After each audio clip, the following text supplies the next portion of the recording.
Greetings, Guardians. This is Olympus Alliance. And today we're talking about one of the most dangerous, most versatile supports in Hero Wars Alliance. Celeste. A hero who doesn't just heal. A hero who doesn't just deal damage. A hero who can completely shut down the enemy's sustain while keeping her own team alive. And if you build her correctly, she becomes one of the most oppressive control support hybrids in the game. So today we're going to break her down properly, how her dual form mechanics work, why she's such a powerful counter to healing teams, and most importantly, how to build Celeste efficiently at low cost without wasting resources. Let's begin. Celeste is an intelligence-based support from the Mystery faction. She stands on the middle line and fights using magic attack. 3 of her skills scale with magic attack, and 1 depends purely on skill level. That already tells you something important: magic attack is the foundation of her identity. Her role is unique. She heals her allies, deals heavy magic damage to the enemy frontline, and most importantly, manipulates healing itself. Celeste has 2 forms, dark form and light form. And everything she does depends on which form is active. She always starts the battle in dark form. In dark form, she is aggressive, punishing, disruptive.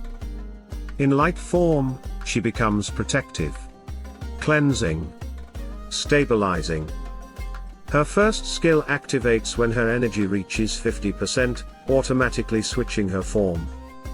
In dark form, she creates a large area of cursed flames over the opposing team.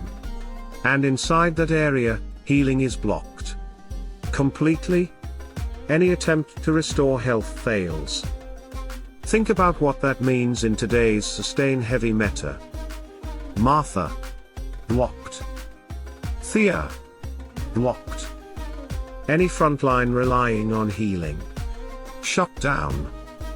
In light form, that same ability creates a purifying sphere that heals the ally with the lowest health for 5 seconds. So she flips from anti-heal to targeted sustain instantly. That duality is what makes Celeste dangerous. She doesn't just react to fights. She dictates them. Her second skill works similarly but triggers automatically and covers a smaller area in dark form. It reinforces her anti-healing presence constantly, not just during ultimate windows. Her third skill is where things become truly oppressive. When enemies attempt healing inside the cursed flames, that healing is converted into magic damage. Instead of sustaining themselves, they hurt themselves.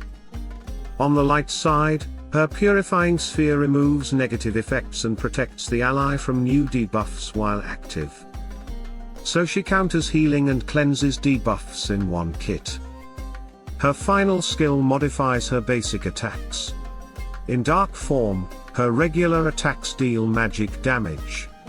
In light form, her basic attacks heal allies instead. So even her auto attacks adapt to the form she's in. Celeste is not simple. She is strategic. Now the real question. How do we prepare her for battle at low cost? What is essential? When does she truly start working? First, skins. If you only build 1 skin, build magic attack. Without hesitation, without doubt, without question. Magic attack scales 3 of her skills. It strengthens her cursed flames. It increases her healing output. It amplifies her damage conversion. It is the single most important stat for Celeste.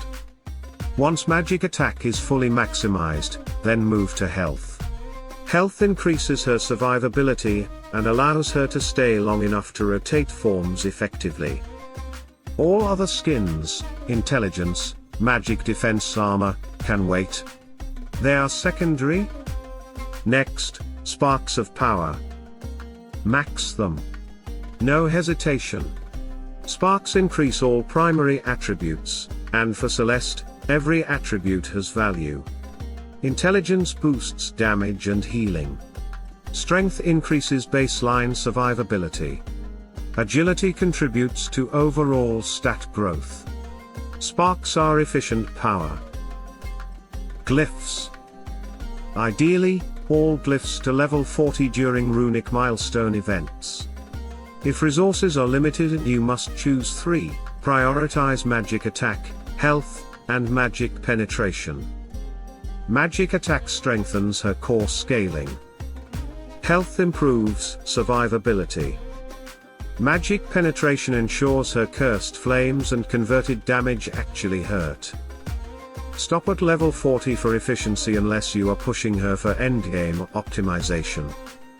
Artifacts are critical. Her book artifact, Manuscript of the Void, must be prioritized first. It increases magic penetration, magic attack, and improves 3 of her skills. This is foundational. After that, develop her Ring of Intelligence. It complements her scaling perfectly. If you are low on resources, fully develop the book and pause. If you have more flexibility, then push the ring. Skill levels. Max all of them. Celeste's entire kit works together. Weak links create inconsistency. Evolution? 5 stars is sufficient for functionality. Absolute star is long-term optimization. Her soul stones are primarily from heroic chest, so patience is required. Hero level must be 120. Not 119. Not close enough. Level 120 unlocks the talisman system, and maximizes scaling. Now let's talk about talismans. Celeste has 2. The first came through VIP progression. The second required significant emerald investment. Her second is not yet available in the Eternal Frontier shop, making it harder to obtain. Fortunately, her first talisman, Intelligence and Armor, is available in the Eternal Frontier shop for 700k coins. That one is worth prioritizing. Intelligence increases scaling. Armor adds survivability in physical heavy environments. Talismans are extremely valuable because a fully developed talisman can replicate the impact of 2 maximized skins if rolled correctly. Now let's bring this together. When built efficiently, max magic attack skin, book artifact prioritized, sparks maxed, glyphs at 40, level 120, 5 stars minimum, Celeste becomes functional at average or low cost. She becomes a healing counter. She becomes a frontline pressure tool. She becomes a debuff cleanser. She becomes a tempo manipulator. And the most important part. She forces your opponent to think. You cannot blindly rely on healing when Celeste is on the field. You cannot casually stack sustain. You must adapt. And that is power. Celeste does not just support your team. She disrupts the enemy's plan. If you follow these priorities, you awaken exactly what Celeste needs without overspending. You maximize her impact while preserving resources for other heroes. And you gain one of the strongest hybrid supports in the game. Guardians, Celeste is not outdated. She is calculated. She is adaptive. And in the right hands, she is devastating. Stay tuned, stay sharp, and as always, salute and friendship.